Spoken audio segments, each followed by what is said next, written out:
बहुत सारे ब्यूरोक्रेट हैं, उनकी बहुत सारी कहानियाँ आजकल। बाय द वे, मैं एक ब्यूरोक्रेट है सलमान फारूकी साहब, उनके मेमोयर्स आए हैं तो वो मैं देख रहा हूँ, तो हम वो भी डिस्कस करेंगे। ज़रूर बड़े करेंगे। दिलचस्प मेमोयर्स हैं। जी। उन्होंने आप देखें कि यहाँ पे बड़ा एक लंबा अरसा सर्व किया, और जब वो रिटायर हुए आसिफ, तो उनके पास यहाँ पर इस्लामाबाद में अपना घर नहीं था।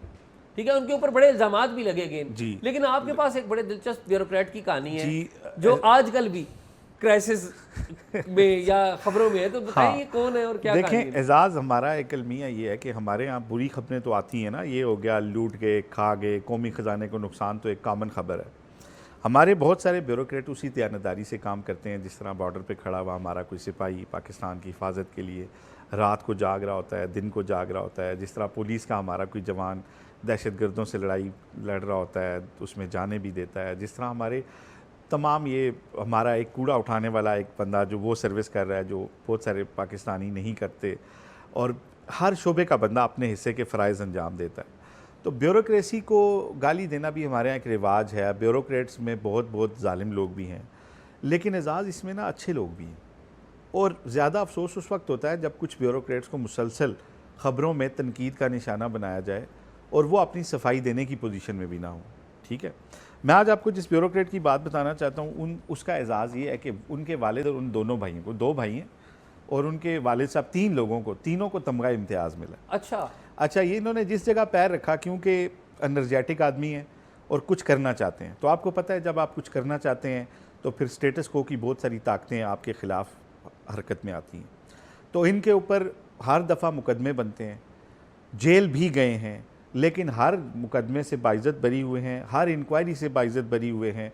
आजकल भी गंदम स्कैंडल में इनको घसीटा जा रहा है, जबकि 25 जनवरी को ये सेक्रेटरी वजारत जो ज़राअत थे उससे ये जो है वो ट्रांसफ़र हो चुके थे, और इन्होंने जो अप्रूवल के लिए अपने डॉक्यूमेंट्स भेजे थे काबीना को, इन्होंने प्रपोज़ किया था कि सरकारी तौर के ऊपर गंदम जो है वो इतनी मंगवाई जाए, जिसको काबीना ने अप्रूव नहीं किया था, और बल्कि ये तय हुआ था कि निजी शोबा मंगवाए, और निजी शोबे ने, बल्कि आपको याद होगा कि आधी कीमत में उतनी गंदम मंगवाई है। ठीक है, तो ये 25 जनवरी को इधर से चले गए थे, और अभी तक वो गंदम भी नहीं आई थी जो रिक्वायर्ड थी, जो हर साल आती है।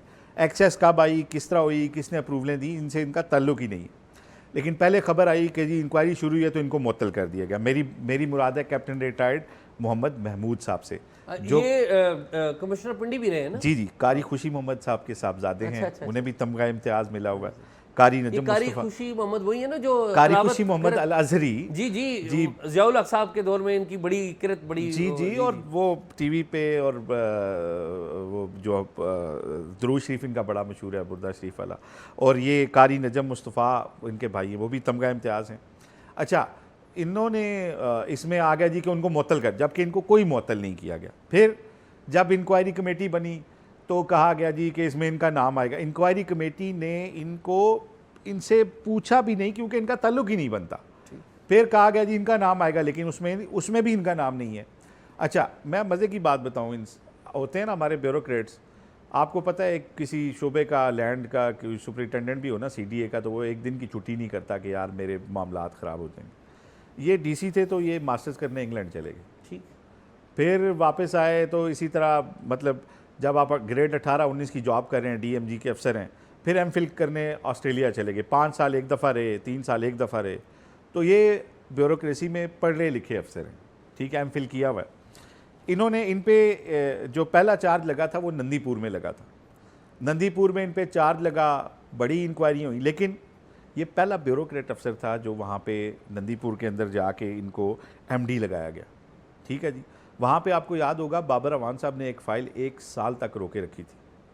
उसके बाद जो हालात थे उसके अंदर जाके इन्होंने स्क्रैच से काम शुरू किया, 100 मेगावाट बिजली पैदा की, सारी मशीनरी को लगा के 100 मेगावाट बिजली पैदा की। और बाद में जब करप्शन के स्टोरियाँ आई, बीच में इनका नाम भी दे दिया गया। उसके बाद जनाब इंक्वायरी हुई, और उसके बाद इन्हें तमगा इम्तियाज़ दिया गया। क्लियर जी, और इनको जो ये केस है, ये लम्ज़ में टेस्ट केस के तौर पे पढ़ाया जाता है। लम्स में अच्छा। जो नंदीपुर का है, और करप्शन की आपने स्टोरियां सुनी होंगी। ये बंदा था लम्स में या सिविल सर्विस एकेडमी में? नहीं, ये लम्स में पढ़ा है। अच्छा, ठीक। और ये नंदीपुर में जो करप्शन और इसकी जो स्टोरी है, ये वहाँ पे फाइनेंशियल क्राइम्स में पढ़ाई जाती है कि एक्चुअल क्या था, कैसे था। और ये वो बंदा है जिसने सारी इंक्वायरी भुगती, मीडिया में बुरा नाम आया, लेकिन इन्होंने कभी वजाहत नहीं दी। लेकिन जितनी इंक्वायरी रिपोर्ट्स थी, उन्होंने बताया कि ये बंदा इंडिपेंडेंट माइंड रखता है और इसका करप्शन से लेना देना ही कोई नहीं है।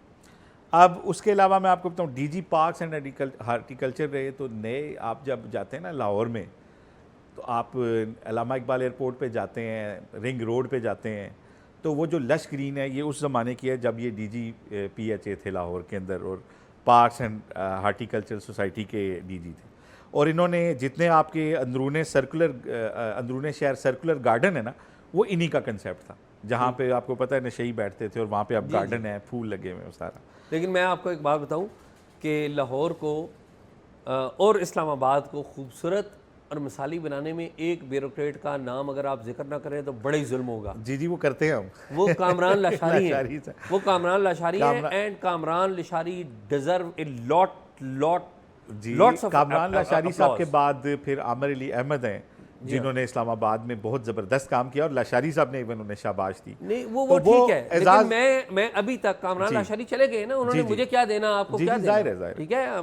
लेकिन एजाज देखें, उनके ऊपर भी करप्शन के इल्जाम लगे, और फिर सुप्रीम कोर्ट ने ही उन्हें बरी भी किया, और वो बेचारे उसमें, खैर वो कभी फिर उस पर एक रखेंगे। अब आज हैं इन्हें सेक्रेटरी, ये अच्छा मज़े की बात है, इन्हें नून लीग की हुकूमत ने, PTI की हुकूमत ने, सब ने इनसे इस्तिफादा किया है और इन्हें अहम पोस्टिंग्स दी हैं। सेक्रेटरी ज़राअत बने ये, इन्होंने जनाब -6 थी हमारी ग्रोथ, 4 पे लेके आए जिस ज़माने में सेक्रेटरी थे पंजाब में। और जनाब अली $300 मिलियन का एक प्रोग्राम इन्होंने शुरू किया, जो कनेक्टेड एग्रीकल्चर प्लेटफार्म जो है, जो आगाही देता है, आप फ़ोन करते हैं या ऑनलाइन पूछते हैं तो आपको आपकी फसलों के हवाले से आगाही देता है। ये वो प्रोग्राम था। एजाज़ के बिल गेट्स जो हैं, उन्होंने वज़ीर-ए-आज़म को फ़ोन करके इस प्रोग्राम की शाबाश दी, और उन्होंने ख्वाहिश जाहिर की कि मैं इसकी टीम से मिलना चाहता हूँ। ठीक। तो फिर इनको अमेरिका भेजा गया और वहाँ बिल गेट्स से इनकी मुलाकात। अच्छा। उसके बाद आज हैं PTI हुकूमत में, इन्हें सेक्रेटरी एजुकेशन लगाया गया पंजाब का। ठीक है। आपको पता है पंजाब में कितनी एक्सप्लॉयटेशन थी एजुकेशन के महकमे में, तबादलों के लिए हमारी ख़वातीन दर-बदर होती थी, और बड़ा इसमें रिश्वत और सारा कुछ होता था। इन्होंने जनाब अली ट्रांसफ़र निज़ाम बनाया, और एजाज़ वो आज तक काम कर रहा है, और ट्रांसफ़र निज़ाम में किसी बंदे का कोई अमल दखल नहीं है। आपने ऑनलाइन अप्लाई करना है, ऑनलाइन कंप्यूटर ने मैच करना है कि आप मेरी पोजीशन और मैं आप पे सूट करता हूँ, तो हमारी म्यूचुअल कंसेंट से एक ट्रांसफ़र हो जाएगी। जब पहली दफ़ा इन्होंने लॉन्च किया और इन्होंने बताया काबीना में कि जी इसमें किसी बंदे का अमल दखल नहीं होगा, तो 4-5 वज़रा ने कहा जी कि फिर हम घर चले जाते हैं, अगर इसमें अगर उस्तादों का तबादला कंप्यूटर ने करना है। तो जाहिर है वो एक हमारी पॉलिटिक्स का भी तो हमारे चाहते हैं ना कि चीज़ें कंट्रोल में। पहली दफ़ा जब ये सिस्टम आया था, 1 लाख बंदे ने दरख्वास्त दी, 25,000 तबादले हुए, और एक बंदे को भी कोई ग्रीवियंस नहीं था, ना किसी बंदे ने अदालत में गया, ना किसी ने दरख्वास्त दी कि मेरा तबादला सही या गलत हुआ। इतना एक्यूरेट निज़ाम, और ये आज तक चल रहा है एजाज़। उसके बाद फिर ये पिंडी आ गए। पिंडी रिंग रोड, आपको पता है रिंग रोड में ये 5 महीने अंदर रहे। एक मंसूबा जो अभी शुरू ही नहीं हुआ, उसमें करप्शन के इल्ज़ामात लगे। इस मंसूबे इसमें महकमाना जो इंक्वायरी कराई गई, वो उमर रसूल साहब हैं, जो DG सिविल सर्विसेज एकेडमी हैं, बड़े नामी ग्रामी और अपराइट हमारे ब्यूरोक्रेट हैं। कभी उनके ऊपर भी एजाज़ बात करेंगे तफसील से। उन्होंने इंक्वायरी की और उन्होंने कहा कि ये एक ऐसा शफाफ और दयानतदारी का शाहकार मंसूबा था जिसके ऊपर ये करप्शन के इल्ज़ामात लगाए गए। वजह क्या थी? शहजाद अकबर की और आज़म खान की बात इन्होंने नहीं मानी। ठीक है, उसमें बड़े ये, मैं आपको लंबी हो जाएगी बात, कि उसकी कनेक्टिविटी मोटरवे से भी थी, GT रोड से भी थी, CPAC से भी थी, रेलवे स्टेशन से भी थी, लेकिन 5 महीने जेल काटी इन्होंने। अदालत ने बाइज्जत बरी किया, और जो इंक्वायरी महकमाना हुई उसमें भी बाइज्जत बरी किया। और ये जो इंक्वायरी है ना, ये सिविल सर्विस एकेडमी में ब्यूरोक्रेट्स को ये पढ़ाई जाती है, टेस्ट एक आप उनको एक अच्छा, ये सिविल सर्विस एकेडमी पढ़ाई जाती है। लेकिन रिंग रोड के ऊपर उन्होंने कहा कि जी कैप्टन महमूद जो है ना जी, ये पैसे खा गए। और हकीकत ये है कि अपराइट तरीन आपका जो ब्यूरोक्रेट है, वो उसमें लिखता है कि ये शफाफ तरीन मंसूबा था। और उसका नुकसान किसको हुआ? पीपल ऑफ पाकिस्तान को, रियासत पाकिस्तान को 60 अरब का मंसूबा था, सिर्फ 20 अरब हुकूमत ने देने थे। इसमें सनती जोन थे, एजुकेशनल जोन थे, एक पूरा एविएशन का एक उन्होंने बनाया था। मतलब अब इसकी तफसील में क्या जाऊँ मैं। अब वो मंसूबा 100 अरब में बन रहा है और सारे पैसे सरकार देगी। और एजाज़ इसमें एक अगली खबर ये है कि फ़िलहाल 1.5-2 माह से वहाँ काम भी रुक गया हुआ है और ये मंसूबे की कास्ट भी बढ़ जाएगी और जो सितंबर में पूरा होना था शायद वो भी ना हो सके। ठीक, लेकिन इन्होंने सारा कुछ अब सहा, लेकिन काम नहीं रोका। जब हटा के आए, वापस आए, जो कुछ भी हुआ, इनको भेज दिया गया पेट्रोलियम में। ठीक, इमरान खान साहब का ही दौर था पेट्रोलियम में, सेक्रेटरी पेट्रोलियम के इनके दौर में पहली दफ़ा रशिया से आपका जो बात होती थी सिर्फ ऑयल की। पहली दफ़ा तेल पाकिस्तान आया, उस ज़माने में सेक्रेटरी थे। और अगर ये रह जाते तो Iran Pakistan India gas pipeline के ऊपर बड़ी सरगर्मी ये दिखा रहे थे, लेकिन बवजूद आपको पता है ना वजूहत, तो इनको वहाँ से भी हटा दिया गया। तो उसके बाद ही आगे खुराको ज़राअत में फिर जो गंदम स्कैंडल में जिस तरीके से इनको अभी तक घसीटा जा रहा है वो आपके सामने है। अभी आईटी में नहीं है, अभी आईटी, अभी उसके बाद आईटी मिनिस्ट्री गए थे। हाँ जी, तो वहाँ पे भी बड़ी दयानतदारी से काम कर रहे हैं और बड़ा। तो एजाज़ ये बात बताने का मकसद सिर्फ ये है कि जिन लोगों के नाम मीडिया पे उछाले जाते हैं, बिला वजह उछाले जाते हैं, किसी एक इंक्वायरी में, इनको बहुत सारे दोस्तों ने कहा कि आप उन लोगों के खिलाफ जो हैं वो इंक्वायरी वो करें, आप अपना आसिफ, कोर्ट्स में लेके जाएं। मैं अर्ज़ करूँ, दो जो शोबे हैं ना हमारे, जो चीज़ें रिपोर्ट, एक रियासत को शोबा रिपोर्ट कर रहा है और एक लोगों को और रियासत दोनों को रिपोर्ट कर रहा है। एक है हमारी इंटेलिजेंस और एक है हमारा मीडिया। मीडिया के ऊपर बड़ी बात होती है, इंटेलिजेंस के ऊपर बात नहीं होती। इन दोनों शोबों के ऊपर वो जो करप्शन की रिपोर्टिंग होती है ना, उसके हवाले से बड़ी रिफॉर्म की ज़रूरत है। एक अफसर दूसरे अफसर के खिलाफ है, वो आके आपको छोटी सी एक पर्ची पकड़ा देता है, आप पूरा कॉन्टेक्स्ट नहीं देते, उसके खिलाफ पूरी रिपोर्ट लिख देते हैं, इंटेलिजेंस वाले लिख देते हैं, जो जर्नलिस्ट हैं वो रिपोर्ट कर देते हैं, लोग वैसे कर देते हैं, उसके खिलाफ कार्रवाइयाँ हो जाती हैं। ये होता है अनफॉर्चुनेटली। तो ये बड़ी रिफॉर्म की ज़रूरत है। आपने इनका जो बैकग्राउंड किया बड़ा अच्छा किया और आसिफ, मैं ये समझता हूँ कि हमें ऐसे किरदारों की भी ज़रूरत है। और एट द सेम टाइम ये भी एक बहुत बड़ी हकीकत है कि हमारी ब्यूरोक्रेसी में भी ऐसे लोग मौजूद हैं जो कि कोई नेकनामी के इस्तिहारे नहीं है, वो बदनामी और करप्शन और अकरबा परवरी की चलती फिरती दास्तानें हैं, बदजुबानी की चलती फिरती दास्तानें हम डिस्कस करते रहते हैं।